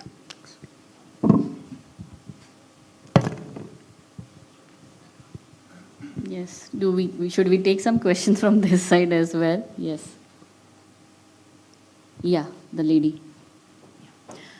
2 questions. First, in any technology transformation cycle, we have seen first mover is advantage, so does the scale. So as TCS is looking at a data center, and TCS has always enjoyed the scale advantage, would you think the scale would be essential along with being first mover? See, scale definitely plays a role, and as one of the TCS advantage overall, apart from the delivery execution and client trust, which we have the multi-decadal trust, definitely, at least in this one, the scale, the breadth and depth will definitely play a positive advantage. We will put our capital to use to achieve that scale advantage as well in when we saw the full stack and what we talked about, the investments, we will be leveraging and making investments where we see focused returns coming in. Yes, absolutely, we'll be using our capital. Secondly, but we'll also be partnering, as we saw. If you take the data center case, it would be prudent and it would be structured. So, but balance sheet does play a role. Secondly, the 1 billion spent that we highlighted, can you tell us how historically it has trended? Is the intensity of investment on rise as we are going through these technology changes, or we have been consistent at whatever level you want to define in making those investments? We have been making early investments across, and if we take it as a percentage, so as I said, our focus would be to make the right investments, and some part of the investments will also be repurposed into things where we want to focus on.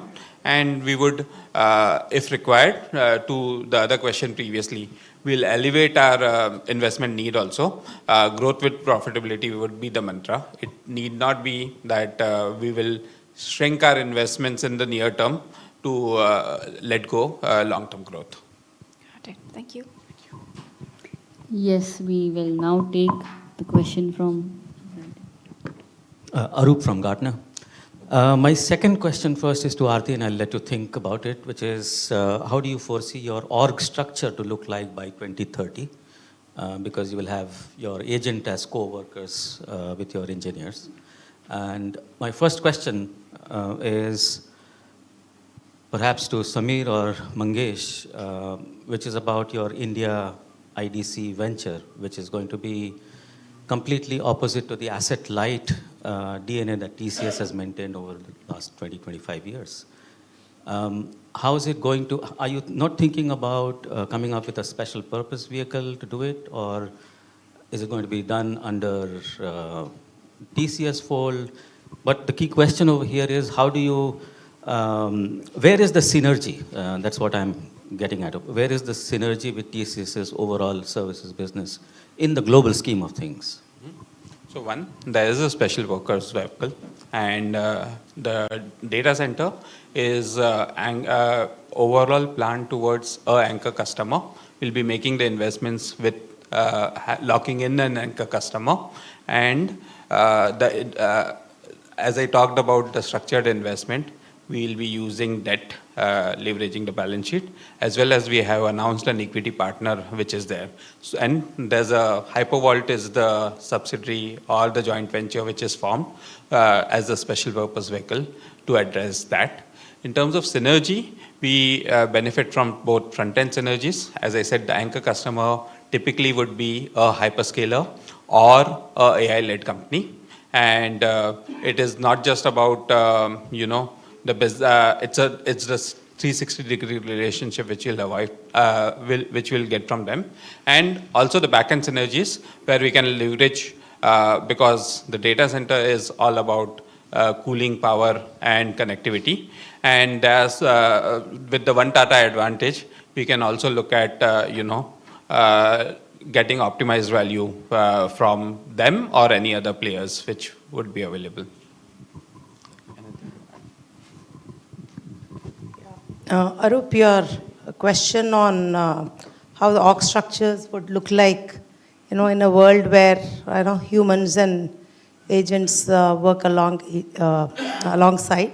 I think this is an area which is evolving, and the more we move to level 4, level 5 autonomy is where you'll have agents which can do what, let's say, completely a task that a human does, right? Today, if you really see, level 2 and level 3 is where, the human is primary and AI is in a supportive role, right? In assistant role, if you will.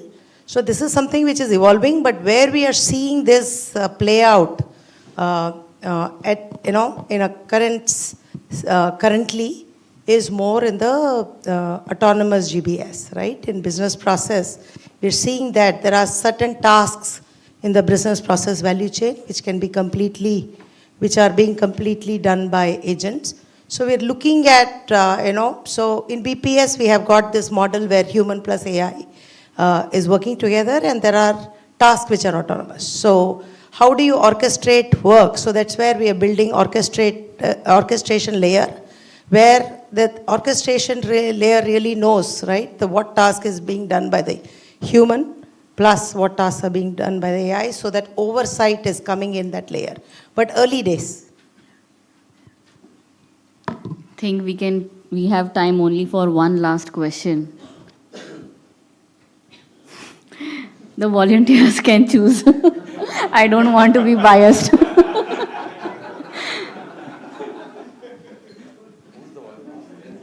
The volunteers are not coming. Shall I? Oh, wonderful. Lucky me. Wonderful. Yes. Okay. So 2 questions actually. So first one is, last year, I think for the first time you actually showcased COBOL to Java app modernization and things like that. It's been a year now. There should have been a lot of learnings on nuances. Just trying to understand, that's a very large market, obviously. And how much adoption are you seeing on this, and how rapid is it? Do you think you'll see a lot of those next year? And just to get a feel of these things, you highlighted a project with 50 million lines of code being converted. Typically, as an example, how large are these projects typically, and how long does it take? That was the first question. The second one is, today you showed us how we could rapidly create a use case, and how it's very interesting for organizations.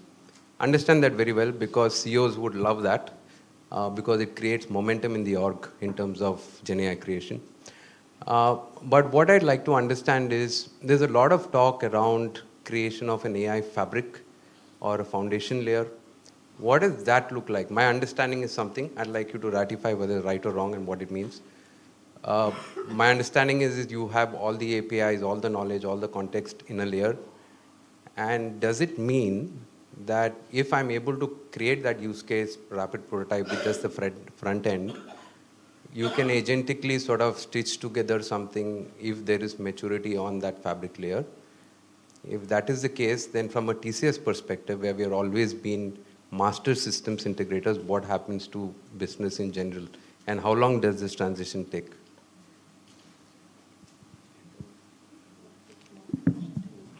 Yeah, I'll take the first question. See, on the modernization front, there is immense demand. Like when you talk, because in the past, there's not been a proper business case for tech modernization, particularly when you want to move from a technology like mainframe into any new modern technology. There was no financial business case. Even from a risk perspective, not many people knew what was the business logic that was used in those old systems. And to reliably translate them into a modern technology has always been a challenge. But what generative AI does is gives you the ability to understand, and a human can validate the understanding, and so you can encapsulate the knowledge that's residing.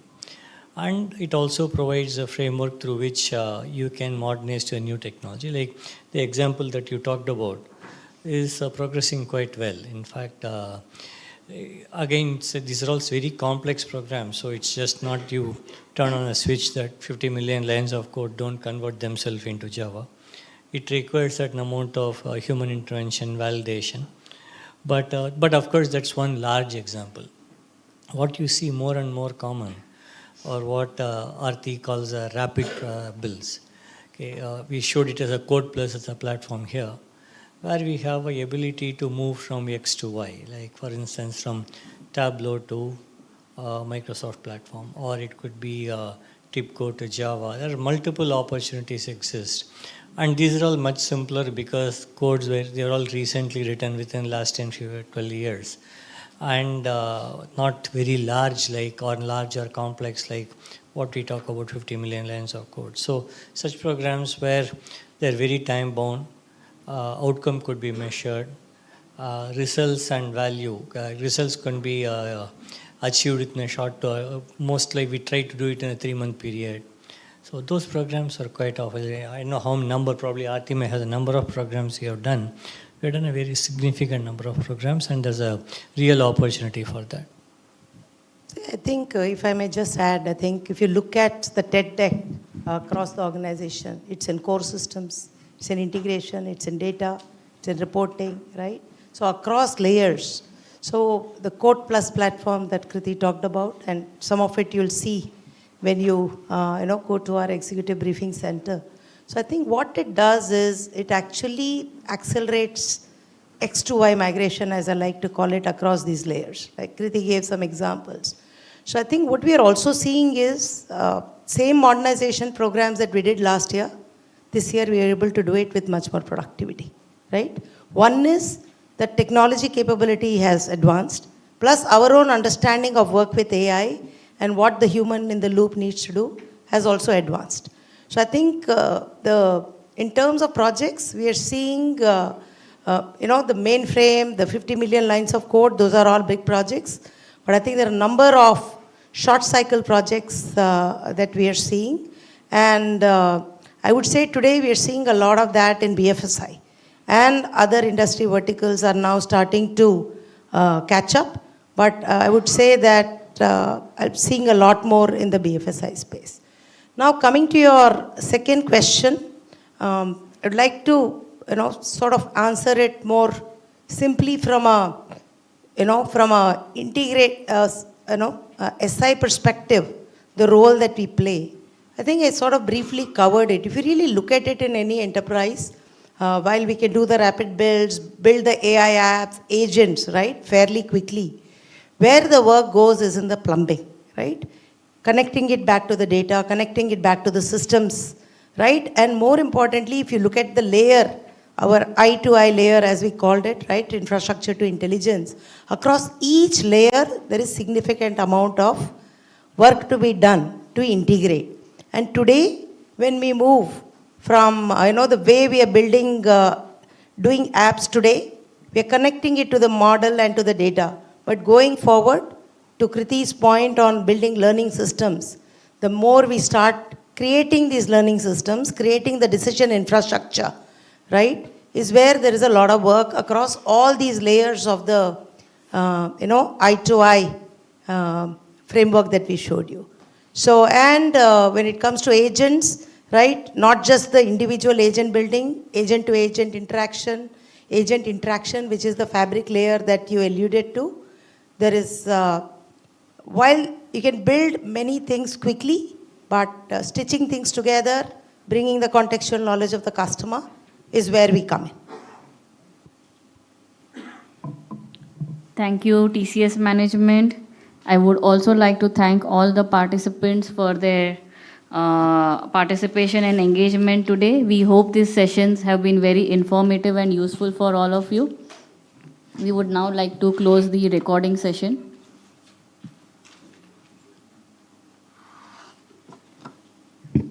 We are all available over dinner for questions which we were not able to